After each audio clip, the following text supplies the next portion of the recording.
Valid 12Z Monday, May 8, 2023, 12Z Wednesday, May 10, 2023. Severe storms and flash flooding expected today from the southern and central plains to the central Appalachians today. More severe weather and possible flash flooding anticipated on Tuesday from the central and southern plains to the Carolinas. Summer-like heat in portions of the heartland and south the first half of the week. The Northeast cools off on Tuesday. The West Coast stays cool through midweek. A stormy first half of the week is on tap from the nation's heartland to the mid-Atlantic as a series of frontal systems feed off a steady feed of Gulf of Mexico moisture to produce numerous showers and thunderstorms. Some thunderstorms will be capable of producing both severe weather and flash flooding.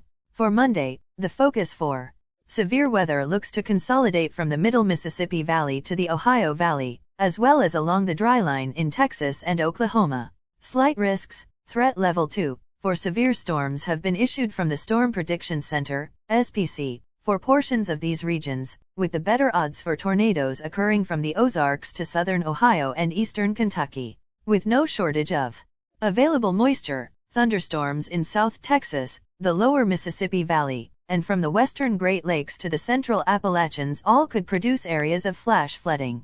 The Weather Prediction Center, WPC, does marginal risks, threat level 1, for these aforementioned areas, including a slight risk, threat level 2, for areas along and north of the Mississippi-Ohio River confluence. By Tuesday, a cold front pushes farther south through the Mid-South and Carolinas, setting up the next round of severe storms to become oriented along the front. The SPC has an elongated marginal risk, threat level 1, stretching from the central high plains to as far south and east as northern Mississippi. The area with the best chances for severe weather resides in southern Kansas, northern Oklahoma, and into portions of the Texas Panhandle where a slight risk, threat level 2, is in place. It is here where both a stalling front and the dry line will be the catalysts for severe storms Tuesday afternoon and into Tuesday night.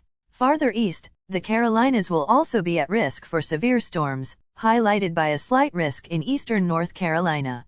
In terms of excessive rainfall, WPC has a slight risk out for southeast Texas, which does include the Houston metro area. There is also a marginal risk for excessive rainfall in the Central Plains on Tuesday as well. Storms will be capable of downpours in the coastal mid-Atlantic on Tuesday, but faster storm motions will limit the flash flood threat better than in southeast Texas and the Central Plains, where slower storm motions and rich Gulf of Mexico moisture is available to developing storms. Temperature-wise, the warmest temperatures compared to normal will be most commonly found in the nation's heartland and across the south. It will feel more like June from the southern high plains to the southeast coast through Tuesday as daytime high temps range between 5 to 15 degrees above normal. This equates to a footprint of 90-degree highs deep in the heart of Texas on Monday, with some 90-degree temps expected in parts of the southeast on Tuesday. The combination of hot temperatures, dry humidity levels,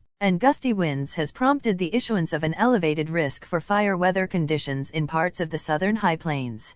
Daily minimum temps will also be quite abnormally warm for early May, not just in the south and the heartland, but parts of the Great Lakes and Northeast for Monday. Speaking of the Northeast, passing cold front late Monday will usher in a taste of below normal temperatures on Tuesday, capping most daytime highs from reach 70 degrees from northern Virginia on north to New England.